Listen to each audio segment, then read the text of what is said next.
I'm Walter Williams. I was a member of the first Consolidated Council. I was a piece of trivia you probably didn't know. I was the first chairman of the council. I was the temporary chairman while they were electing. So that was as the council was getting ready before actually being sworn in? Mm-hmm. When was the election for that 19-member council? It was 67, I think. Yeah, it was 67. The election, yes or no on consolidation, was August 67. And not long after that was an election to elect a mayor and 19-member city council. Yeah. And then you had some work to do to get ready to be sworn in. And Yeah, we start. had a temporary council, you might say, until the fall, was it the fall of 68? Mm-hmm. October 1, and we were about to celebrate the 50th anniversary of that date. So what do you think as you look back after 50 years about consolidation? I think it's very, very beneficial to our city. Mm-hmm. I still run into people every now and then. I got a friend that may run for mayor of Knoxville, and he and I were at a meeting together, and we're talking about, and they considered it back then, but then didn't do it, and they considering it again. Now a little bit of background on you. You weren't in politics before. No. What were you, in real estate? I was in real estate. Okay. I was involved in civic affairs. I was president of the board of realtors and on the board of the Insurance Association and So Chamber. several of those members of that 1967 city council had no background in politics. I always have said that was the most non-political group that ever had, and I'm prejudiced, but I thought it was non-political and did work. We worked about 60 hours a week that first 2 years. And what were the major challenges that you recall in getting them organized? The one that I remember the most is the JPs and the constables. That was a political powerhouse, and to get them to accept consolidation, we got some laws passed by the legislature, and finally we had to get the law passed doing away with the constables and the JPs. But it eliminated a lot of duplication.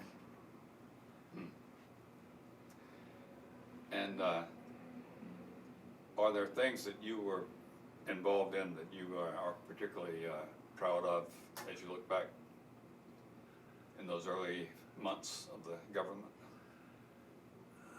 I was proud of the fact that I got to serve and be involved in doing that, which I think laid a good foundation.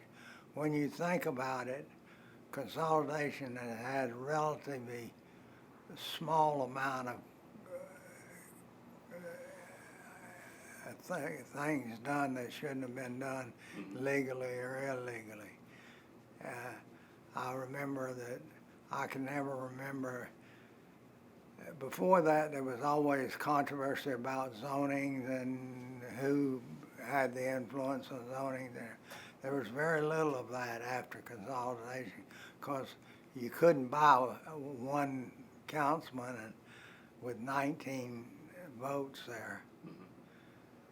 Were you involved in the campaign on consolidation itself for that August election? I was a member of the West Deadwall JCs, and I don't know if you remember how active they were. They were real active in politics. And y'all were campaigning for a yes vote? Yeah, we campaigned for it. Were you surprised that it passed overwhelmingly, didn't it? Yes, it did.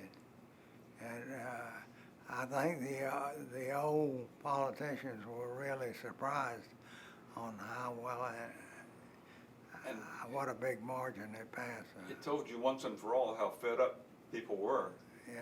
with what was going Well, on. yeah, it was, every part of government had something that didn't smell right. Right. And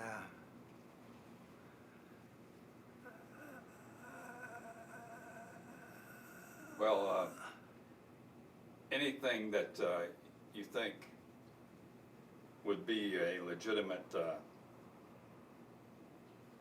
in hindsight, a regret in terms of the way the government was designed, any particular well, flaw? some people said there was too many councilmen. I think that having 19 councilmen kept there being little groups and stuff. And the right balance between that large and district council members? Yeah. Uh-huh. Huh. Well, the people who might express some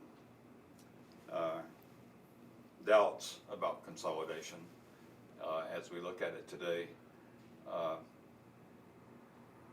do you think there's anything that they are not aware of, something they should think about?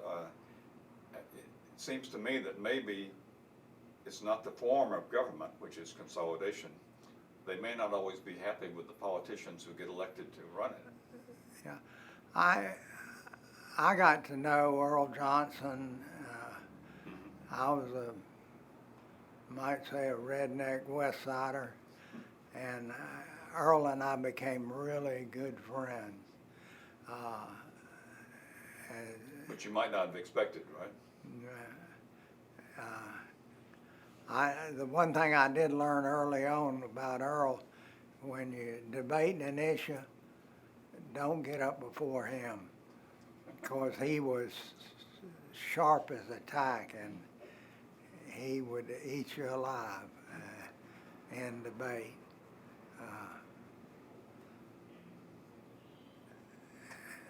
And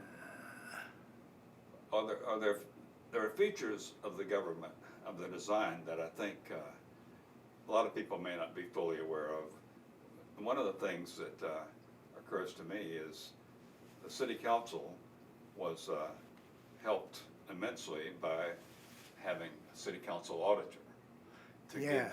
give the council Gene McLeod and some independent input. yeah, Gene McLeod was the first one. it did. I always remember how strong some of the councilmen were. I don't even remember how stocky and everything Earl Huntley was, but we were trying to pass the first budget, and Bernie Palco and Gene McLeod and some of the others, and we couldn't get it where it should have been. And myself and Bernie and Earl Huntley, I don't know if anybody else went in their office one day, and we were discussing the budget, and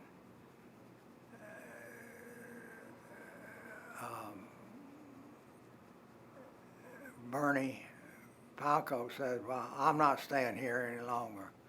Earl Huntley stood up and stood in front of the door and said, "You ain't leaving until we get this budget done."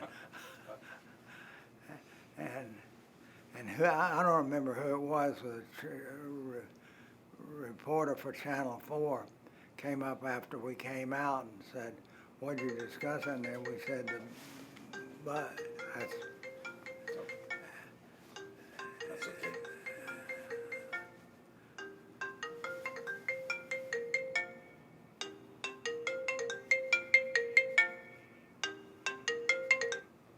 Thanks.